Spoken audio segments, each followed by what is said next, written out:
I'm a truck driver, and I work for a company that finds me deliveries to do. They schedule everything with all the other companies, and I just pick up and deliver whatever and whenever I'm told. It can get pretty stressful sometimes when I get booked for a lot of shorter deliveries back to back, but this one was a long cross-country delivery, so I was looking forward to just driving and not worrying too much about anything else. I was heading from the West Coast to the East Coast and was on my second full day. I was planning on driving from 12 p.m. to 12 a.m. I'm not too picky on where I sleep. I usually just pull off at the nearest truck stop, so there was no need to plan exactly what town to pull off in. Around 9 p.m., I made my last stop for the night at a small gas station. I filled up the tank and got some off-brand caffeinated drink to try out, then got back in the truck and pulled out. Now I just had 3 more hours to go, and with the roads being a lot more clear, it shouldn't be too bad. I turned on some country music and just stared at the road, mostly spacing out or thinking about whatever came to mind. Then, I want to say it was around 11 p.m., a sudden scratchy noise startled me out of my head. It was the radio. I had it on the same channel as other truckers, which we often use to chat while driving, though usually that's only during the day. I can't remember the last time someone was talking through it at night. I looked in my mirrors and didn't see any nearby trucks, and there was nobody in front of me either. Before I could grab the walkie though, the scratchy noise came back, and there was a quick instant where I could hear a voice. It was only a split second, but it sounded like they were either saying hello or help before it cut out again. There's obviously a big difference between the two, so I quickly grabbed the radio and asked if someone needed something. I waited for a while, holding the radio and listening to the soft buzzing noise coming from it. There was something unnerving building up inside of me as I continued to wait, and still got no response. But then my headlights lit up something on the road ahead. I slowed down, and once I saw that it wasn't moving, I pulled off to the side and stopped. There was a semi-truck parked right in the middle of this one-lane highway. I knew this had to be the one I heard through the radio, as there were no other trucks out here. The way it was dangerously parked on the road was concerning, and I knew something was wrong. I thought maybe they had a sudden heart attack or stroke or something. I don't know, it sounds kind of crazy, but that would have explained the sudden stop and call for help. I stepped out and started walking up to it. The whole road was quiet, with only the sound of the grass rustling in the wind from the endless fields on either side of the highway. I called out a few times as I hurried up, but never got a response. Then I got up to the door, which was open, and looked inside. My heart sank, and I could feel the fear creeping up inside of me. No one was in the truck. There was a jacket slung over the passenger seat, and a half-empty coffee cup in one of the cup holders, and the radio was dangling from the ceiling, but no signs of anything having happened. It was like the driver just vanished. I quickly stepped back down onto the road and looked in all directions. The sound of the grass swaying in the wind suddenly became extremely eerie. My heart was pounding, and I made the decision to not risk staying past my welcome. I hurried back to my truck and drove off, notifying the police as I did. They found the truck still there, parked in the middle of the road, and still no signs of the driver anywhere. After investigating, they figured out who was driving it and reported him as missing. They also found evidence of 3 other vehicles having been parked in the grass right by the spot the semi was at, though obviously I never saw them, and there was no way to know exactly why they were there. The search was pretty extensive for the missing driver, but they never found even a clue as to where he is, so it's very unlikely he'll ever be seen again. But whatever happened to that other trucker very well could have been me had I been the first to arrive at that area. Since then, I've been hyper aware of any sketchy situations and hope to never be involved in something like that again.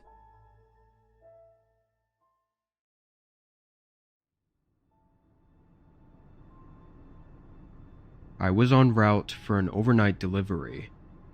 Where I was driving, it was mostly empty roads.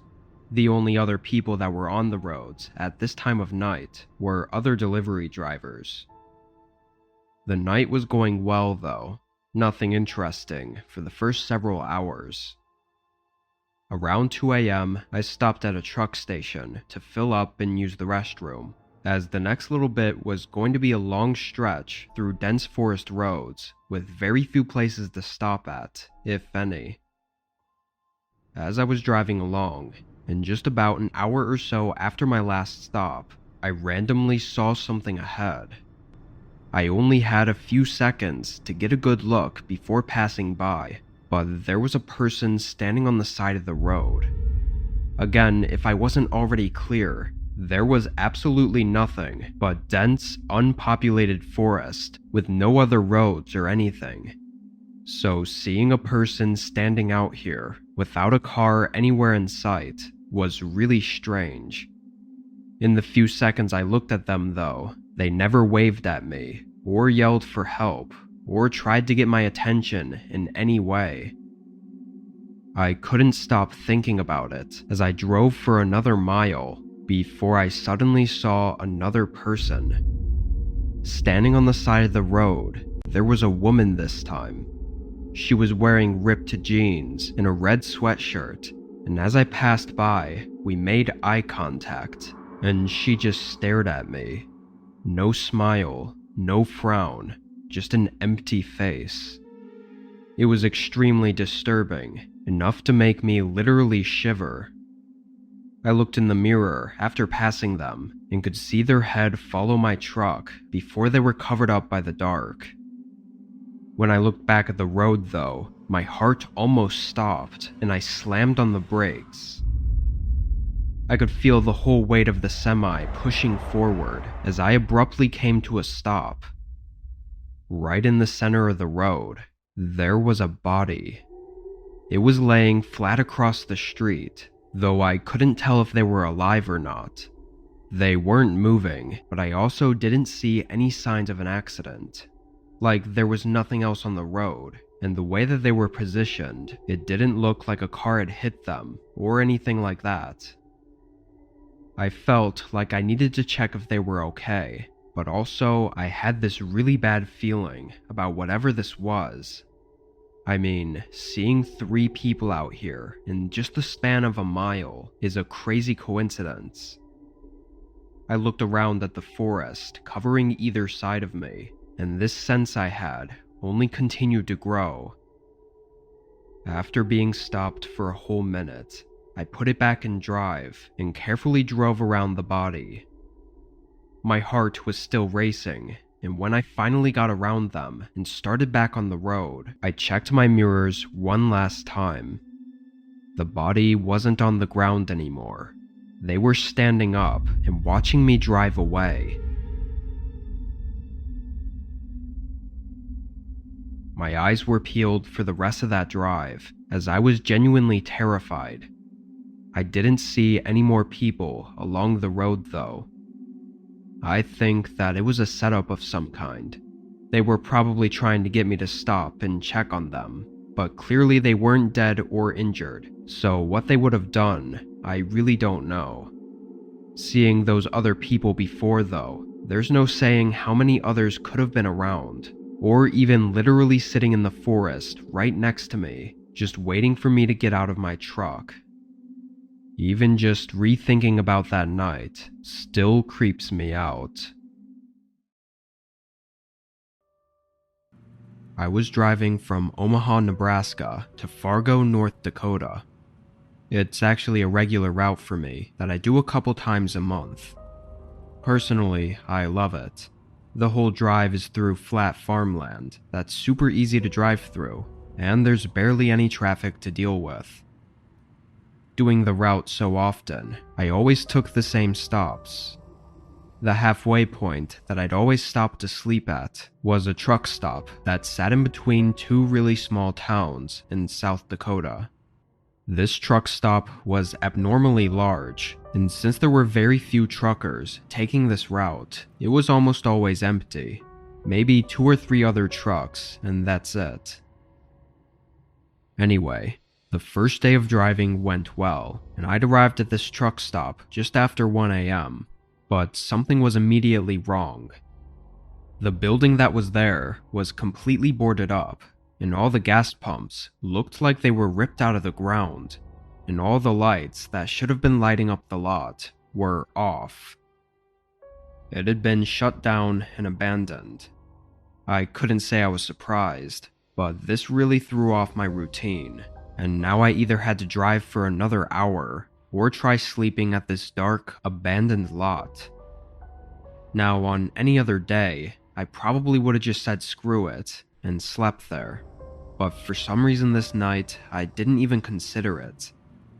I immediately pulled back onto the highway and continued driving, only to quickly regret my decision as I struggled to keep my eyes open. I made it a very unimpressive 15 more minutes before pulling onto the gravel on the side of the road and trying to slap myself back awake. While I was there, I looked out the windows. I was in the middle of nowhere, and honestly, I knew this was a bad idea, but I figured there was no point in dangerously driving while sleepy and tired, when I could just sleep here. I know other truckers did it all the time, so I felt comfortable enough to try it. I shut off the engine and locked the doors, then put my window covers up and leaned the seat back. Maybe I underestimated how comfortable I was, because my body just wouldn't allow me to fall asleep. I laid there for probably 20 minutes, just waiting to drift off, and that's when I heard something. It was a small squeak, like from an old car braking somewhere behind my trailer. I leaned forward and turned my head to listen. Very faintly, there was the sound of a car's engine humming. I was really confused, but hoped that it was just a police car checking up on me. I took down the window shade and looked at the side mirror. I couldn't tell exactly what kind of car it was, but it definitely wasn't a cop car. I only had a few seconds to think through things before I heard someone call out. They just said hey, but it terrified me. Thinking I had to leave, I turned the truck on. These things aren't exactly fast to start up, and as soon as they heard the engine start going, I could hear their footsteps start sprinting. They got right up to the passenger door and started aggressively pulling on the handle. Just as I started moving, they jumped up and held on to the door as they stared at me through the window. This guy looked like he was early 40s, with a long, bushy white and brown beard, and had a dark hoodie over his head. He banged on the window as I continued to pull onto the highway, and right when I started to gain some speed, he shattered the window. My eyes shot over at the broken glass, but outside the door, the man was gone. In the mirror, I saw him rolling on the road, either from jumping off or losing his grip. I continued picking up my speed until I could no longer see him or his car. Thankfully, he didn't seem to try to chase me. I called the cops, but they were so far away that by the time they got there, it had already been 35 minutes, and the only thing left at the scene were the shards of glass on the road. Had that guy been a few seconds earlier to breaking the window, he probably would have had enough time to reach in and open the door, and I can only imagine what would have happened next. Here's a lesson to everyone to leave as soon as you feel something is wrong.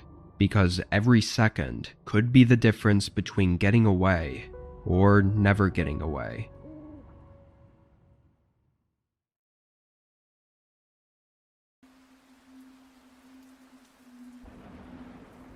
My name is Leo, and I work for a pizza shop in my small town. I don't do deliveries or anything, but I do mostly everything there is to do inside the shop. I make pizzas, organize the stations, clean, and get all the closing tasks done every night before I leave. My interactions with customers is usually pretty minimal, since we have a few high school kids to take orders and everything, but they're only scheduled until 11 on weekdays. The shop closes at 12:30, so any orders or customers that come in after that, I have to take care of. This was a regular Monday shift. Everything went smoothly for the most part, and at 11 my coworker left, so it was just me to close up. It's usually really slow, so I started the cleanup process. About a half hour before closing, a call came in. Praying it wasn't for a last-minute order, I picked up the phone. I said my generic "thanks for calling, how can I help you" line, and right after I finished, there was a quiet pause. Then they hung up. I put the phone down and said a few choice words, thinking it was a prank call from a couple immature kids. I went back to the kitchen where I was cleaning, but not even 30 seconds later, I heard the bell ring by the door. The timing was annoying, but I put everything back down and walked back to the front. A guy was now standing at the counter. He had a heavy coat on and a black beanie over his shaggy hair. His eyes were what really put me off though. He had dark circles and bags like he hadn't slept in days, yet his eyes were wide open. How can I help you?" I said, standing a couple feet from the counter. "I'd like to place an order right now." The way he said it was odd, and it very obviously told me that something was wrong with him. I said okay and asked what he wanted, but it almost seemed like he wasn't expecting me to say that. His eyes just continued to hold this disturbing stare at me as he struggled to respond. I looked away out of uncomfort, but my eyes fell on his hand that was partially out of his jacket pocket. He was holding a knife, like a typical kitchen knife. I think he was trying to hide it, but I could see the handle in his hand, and part of the blade was sticking out of his pocket. I felt my stomach drop and blood rush from my face, almost like I was gonna faint. I looked back up, and his eyes were still staring at me, but his face was stiff and emotionless.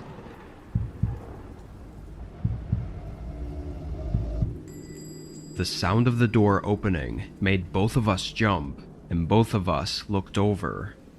It was some other random customer walking into the shop, and they immediately seemed to realize something was wrong. They stopped in place, stumbling over a few words, before the guy by the register suddenly walked past him and out the door. I used the phone to call 911 and tried to explain to the other customer what had happened. We also watched out the window as the guy got into his car and sped out of the parking lot. That was the last we saw of him, though. What I think happened was he parked outside the shop and watched in the window as he called us. Once he saw that it was me answering the phone, I guess he knew I was alone, so that's when he walked in. If not for the random customer walking inside in that moment, I don't know what would have happened. He was clearly insane and armed with a kitchen knife, so it couldn't have been good. Since then, I still haven't seen him come back, and I really hope I never do.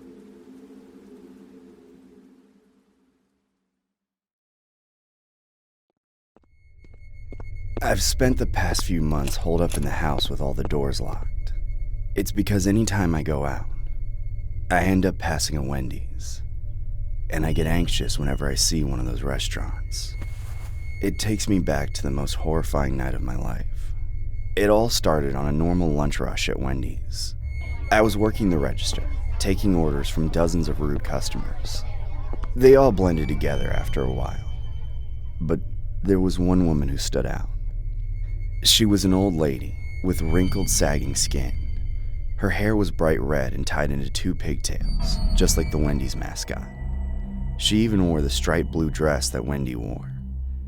I thought it was weird that she was dressed like this, especially since she was old, but I tried to avoid judging customers.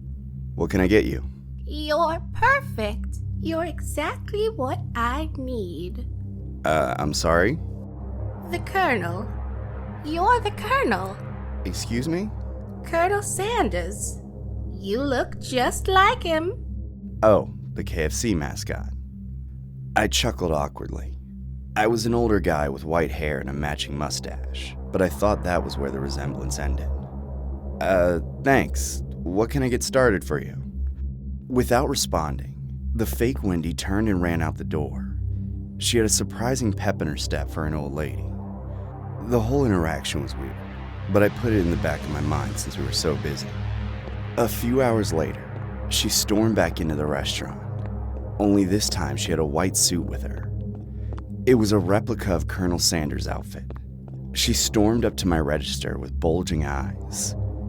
Here, put it on. It's perfect. She shoved the suit over the counter, forcing it against my chest so hard I stumbled backward. Whoa, calm down, ma'am. Put it on now! It's perfect! Her shriek pierced the quiet restaurant. Customers turned around to look at us. Ma'am, please back up. Put it on now! My manager stormed out of his office. What's going on here? I wheeled around and told him that this creepy old lady was harassing me. I had a lot of problems with my manager, but one good thing about him was that he didn't take nonsense from customers. He immediately yelled at the creep to get out of the restaurant. Not without the Colonel! It freaked me out how she ignored my name tag and referred to me as the Colonel. My manager called the cops, and they came and escorted the lady out of the store. She didn't go easy. They had to drag her out of the store kicking and screaming. She kept looking at me and yelling Colonel over and over. Finally, the police wrangled her out of the restaurant. I thought that'd be the last time I'd ever see her. God, was I wrong. My next shift, 2 days later, was the 3rd shift. I normally didn't work that late, but my manager asked me to work with him that night as a favor. And since he'd gotten rid of that creepy lady for me, I figured I owed him one. The restaurant had a sinister vibe as I drove up to it. A thin fog had coasted in, and the bright neon lights from the sign barely chased off the darkness. Only one other car was in the parking lot. My boss's. I felt my hands get slick with sweat. I hated being out at night. I wanted to go back home, but I'd made a promise. I sighed and slipped out of my car. The Wendy's was dark as I walked in. The overhead lights were turned off. The only light came from the glowing menu screens behind the counter. I called out my manager's name but got no response. I knew he had to be there. I could hear the stove hissing and the fryers bubbling. Maybe he was just trying to conserve power. I swallowed my fear and stepped behind the counter, pushing the kitchen door open. I'll never forget what I saw. My manager was tied to a chair. Duct tape covered his mouth. His face was painted white, with red around the eyes and mouth. A red wig was shoved on his head, and he'd been crammed in a yellow jumpsuit. He looked like Ronald McDonald, but his eyes bugged out of his head in panic. The old lady stepped forward from the dark. She was still in her Wendy's costume. Her bony hand was wrapped tightly around a long kitchen knife. Colonel Sanders, you're here. My heart was hammering in my chest. I wanted to bolt, but I'd seen the old lady run, and she was just as fast as me. What do you want? I need you, Colonel. You're one of the only ones I'm missing. She took slow steps forward, getting closer and closer to me. I had no idea what this lady was talking about, but I didn't want to end up tied to a chair dressed as Colonel Sanders. I turned on my heels and ran. Before I could get to the door, That psycho threw the knife at me. It grazed my arm, slashing into my skin and sending hot pain searing through my body. I screamed, freezing in place and clutching my wound. Warm blood wet my fingers. I wheeled around. That crazy lady was shuffling towards me with that stupid white suit. If I get you, I'm one step closer to a complete collection. Get away from me, lady! I'm warning you! She wouldn't listen. She just kept inching towards me with that horrible grin. I was always told to never lay hands on a woman. But I knew this lady was going to hurt me if I didn't do something. I reared back my arm and punched her as hard as I could. My fist connected with her wrinkly skin, sending her flying backward. She let out a feeble yelp and smashed against the floor. Her head smacked against the black and white tile. Her eyes stared up at the ceiling blankly. A pool of blood began to form around her head, soaking her pigtails. I couldn't believe what I'd just done. I wanted to scream and run away, but I forced myself to untie my manager and call the cops. They came over and reviewed the security footage and determined that I'd been acting in self-defense. I didn't think it could get any more horrifying, but when the police searched her house, they found more bodies, and all of them had been dressed up as fast food mascots. The old lady had been going around and killing people to assemble a sick collection of corpses dressed as restaurant characters. I know she's dead now, but I've shaved my mustache and dyed my hair black just in case. Every night I have nightmares where she comes back to life and finds me again. Only those times, I don't escape her.